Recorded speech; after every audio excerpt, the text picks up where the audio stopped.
Allez, on fait maintenant le bilan de Donald Trump. Que faut-il retenir du mandat du 45e président des États-Unis? C'est Tarek Bouhatem qui va nous en parler. Il est rédacteur en chef de la rédaction francophone de Medi 1 TV Afrique. Bonsoir Tarek. Bonsoir Nadia.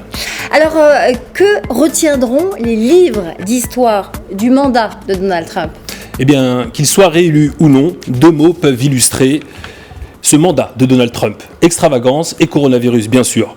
L'extravagance due à sa personnalité et le coronavirus, qui est un contexte qui s'est imposé à tout le monde, donc à Donald Trump également. L'extravagance, tout d'abord, elle fait partie de l'ADN du personnage. Et cela bien avant qu'il ne s'engage en politique. Donald Trump est un homme d'affaires et de télévision. Cette extravagance lui a notamment permis de faire fortune avant de l'aider à percer dans le monde politique.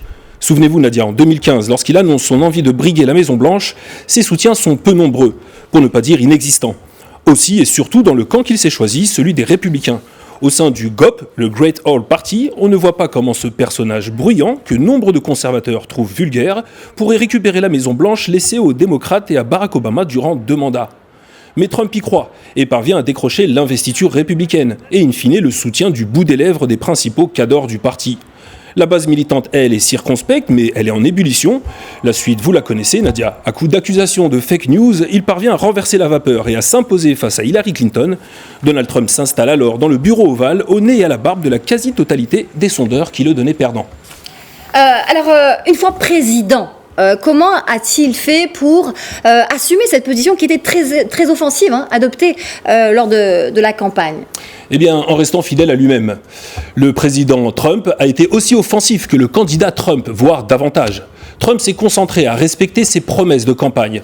On peut citer parmi elles le mur de séparation avec le Mexique, la baisse massive des impôts, l'abandon de l'Obamacare, le retour des GI à la maison et surtout la renégociation de plusieurs traités commerciaux qu'il jugeait désastreux pour les États-Unis, comme le traité de libre-échange transpacifique ou celui de l'ALENA avec ses voisins canadiens et mexicains que Donald Trump a renégocié et acté fin 2019 en faveur de son pays.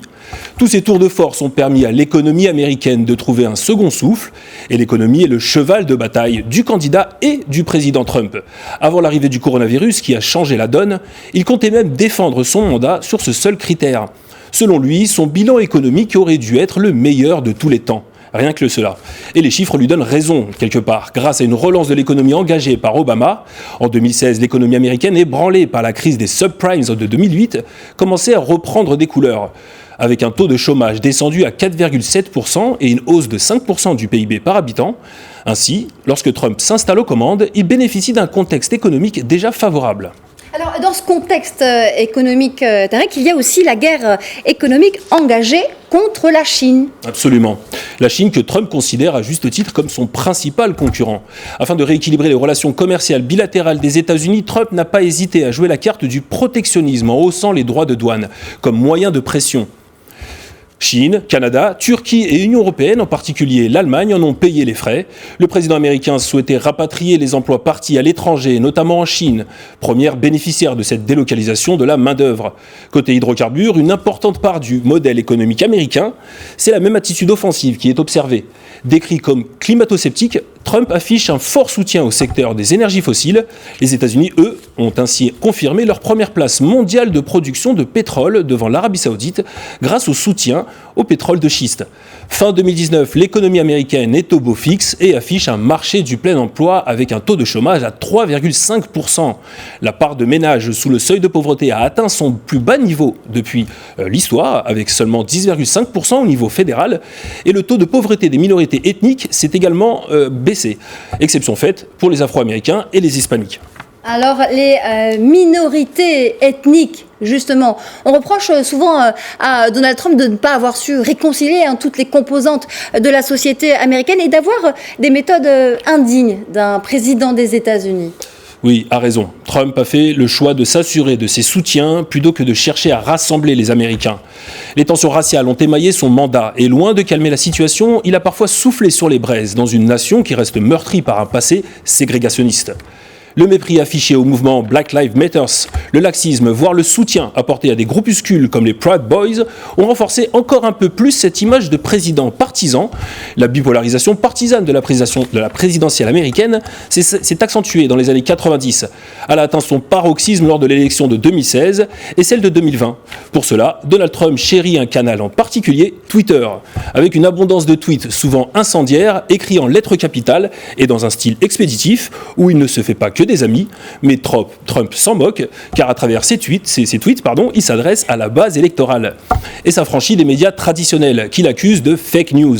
En se posant ainsi en rempart à l'establishment, Trump est ainsi parvenu à rallier nombre de mécontents de la politique américaine classique. Les fameuses fake news de Donald Trump. Alors, il faut dire que c'est un numéro d'équilibriste, certes, mais qui n'existe pas forcément à l'international, Tariq, où il a des prises de position qui sont beaucoup plus tranchantes, en fait. Exactement.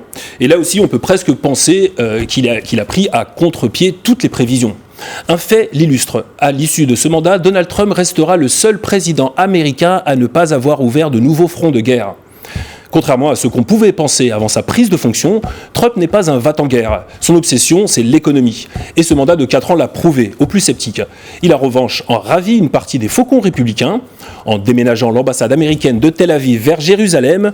Une fois n'est pas coutume, cette promesse n'était pourtant pas la sienne et datait de plus de 20 ans. En 1995, sous la présidence de George Bush Senior, le Congrès américain avait donné son feu vert. Mais tous les présidents qui ont suivi, de Clinton à Obama, ont préféré repousser cette décision lourde de symbole, car elle entérine la colonisation israélienne de la ville sainte. Au-delà de son bilan, les livres d'histoire retiendront donc que Donald Trump a bousculé la vie politique américaine. Sa communication, sa diplomatie et ses méthodes resteront dans les annales, comme celle d'un président sans concession. La tonalité de son discours a accentué les divisions existantes au sein de la société américaine.